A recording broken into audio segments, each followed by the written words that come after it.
അസ്സലാമു അലൈക്കും വറഹ്മത്തുള്ളാഹി. നോമ്പിൻ്റെ വളരെ പ്രധാനപ്പെട്ട ഒരു സുന്നത്താണ് അത്താഴം കഴിക്കുക എന്ന് പറയുന്നത്. ചില ആളുകൾ അത്താഴം കഴിക്കാറില്ല, കാരണം ആ സമയത്ത് ഭക്ഷണം കഴിച്ചാൽ പോവില്ല, കഴിക്കാൻ കഴിയില്ല എന്ന് മനസ്സിലാക്കി ചില ആളുകൾ അത്താഴം കഴിക്കൽ ഒഴിവാക്കുക. അങ്ങനെ ചെയ്യുന്ന ആളുകൾക്ക് വലിയ നഷ്ടമാണ് യഥാർത്ഥത്തിൽ സംഭവിച്ചുകൊണ്ടിരിക്കുന്നത്. അതോടുകൂടെ തന്നെ അത്താഴം കഴിക്കുന്ന ആളുകൾക്കും ഒരു നിയ്യത്ത് വെക്കാത്തതിൻ്റെ പേരിൽ അവർക്കും വലിയ നഷ്ടം സംഭവിക്കുന്നുണ്ട്. അതായത് അത്താഴം കഴിക്കുന്ന സമയത്ത് നിയ്യത്ത് വെക്കണം. ഞാൻ അത്താഴം കഴിക്കുന്നു. നോമ്പിൻ്റെ പ്രധാനപ്പെട്ട ഒരു സുന്നത്താണല്ലോ അത്താഴം കഴിക്കൽ, മുത്തുനബിൻ്റെ സുന്നത്താണ്. അതുകൊണ്ട് ആ സുന്നത്ത് ഞാൻ എടുക്കുന്നു എന്ന നല്ലൊരു നിയ്യത്ത് നമ്മുടെ കൽബിൽ ഉണ്ടാവണം. അപ്പോഴാണ് നമുക്കതിന് പ്രതിഫലം കിട്ടുകയുള്ളൂ. ഹബീബായ തങ്ങൾ പറയുന്നു, തസഹറു, നിങ്ങൾ അത്താഴം കഴിക്കൂ, ഫഇന്ന ഫിസ്സുഹൂരി ബറക, അത്താഴത്തിൽ നിങ്ങൾക്ക് ബറക്കത്തുണ്ട്, അതുകൊണ്ട് നിങ്ങൾ അത്താഴം കഴിക്കണേ എന്ന് ഹബീബായ തങ്ങൾ പറയുകയാണ്. മാത്രമല്ല, ഇന്നല്ലാഹ വ മലായികതുഹു യുസല്ലൂന അലൽ മുതസഹ്ഹിരീൻ, അള്ളാഹുവും അവൻ്റെ മലക്കുകളും അത്താഴം കഴിക്കുന്ന ആളുകളുടെ മേലിൽ സ്വലാത്ത് ചെല്ലുമെന്ന് ഹബീബായ തങ്ങൾ പറയാണ്.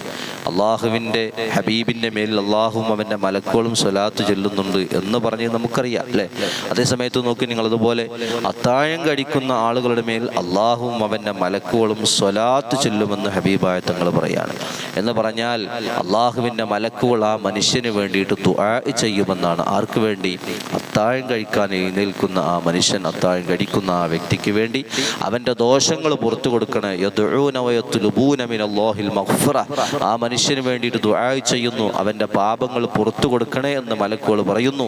അള്ളാഹുവേ, നിന്റെ പൊരുത്തം, നിന്റെ ഇഷ്ടം, നിന്റെ തൃപ്തി ഈ അത്താഴം കഴിക്കുന്ന വ്യക്തിക്ക് നീ കൊടുക്കണമേ എന്ന് മലക്കുകൾ അത്താഴം കഴിക്കുന്ന വ്യക്തിക്ക് വേണ്ടിയിട്ട് ദുആ ചെയ്യുമെന്ന് ഹബീബായ മുത്തുനബി സല്ലല്ലാഹു അലൈഹി വസല്ലം പഠിപ്പിക്കുകയാണ്. അതുപോലെ ഹബീബായ തങ്ങൾ പറയും, ഇന്നഹാ ബറക്കത്തുൻ, അത്താഴം എന്ന് പറയുന്ന ഒരു ബറക്കത്താണ്. അഅതാകുമുല്ലാഹു ഇയ്യാഹ, അത് അള്ളാഹു നിങ്ങൾക്ക് തന്ന വല്ലാത്തൊരു ബറക്കത്താണ്. അതുകൊണ്ട് ഫലാ തദ്ഉഹു, ഒരിക്കലും നിങ്ങൾ ആ അത്താഴത്തിനെ ഒഴിവാക്കരുത് എന്ന് ഹബീബായ തങ്ങൾ പഠിപ്പിക്കുകയാണ്. ചില ആളുകൾക്ക് ആ സമയത്ത് കഴിക്കാൻ പോവില്ല, കൂടുതൽ ഭക്ഷണം കഴിക്കാൻ കഴിയില്ല, എന്നാലും അതിൻ്റെ ഒരു ബറക്കത്തിന് വേണ്ടി അല്പമെങ്കിലും കഴിക്കണമെന്നാണ്. അസ്സുഹൂറു കുല്ലുഹു ബറക്ക, അത്താഴം മുഴുവനും ബറക്കത്താണ്. ഫലാ തദ്ഉഹു, അത് നിങ്ങൾ ഒരിക്കലും ഒഴിവാക്കരുത്. വലൗ അൻ യജ്റഅ അഹദുകും ജുർഅതൻ മിൻ മാഇൻ, ഒരു ഗ്ലാസ്, ഒരു ഇറക്ക് വെള്ളം കുടിച്ചുകൊണ്ടെങ്കിലും, കൂടുതൽ ഭക്ഷണം കഴിക്കാൻ കഴിയില്ലെങ്കിൽ ഒരു ഇറക്ക് വെള്ളം കുടിച്ചിട്ടോ ഒരു ഈത്തപ്പഴം തിന്നിട്ടെങ്കിലും ആ അത്താഴം എന്നുള്ള സുന്നത്ത് നിങ്ങൾ എടുക്കണം.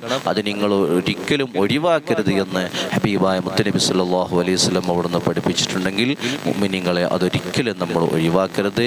നിഅമസ്സുഹൂർ അത്തംർ, അത്താഴത്തിൽ ഏറ്റവും നിഅമത്തുള്ളത്, ഏറ്റവും നല്ലത് അത് തമ്രാണ്, കാരക്കയാണ്. വഖാല യർഹമുല്ലാഹുൽ മുതസഹ്ഹിരീന, അത്താഴം കഴിക്കുന്നവരുടെ മേൽ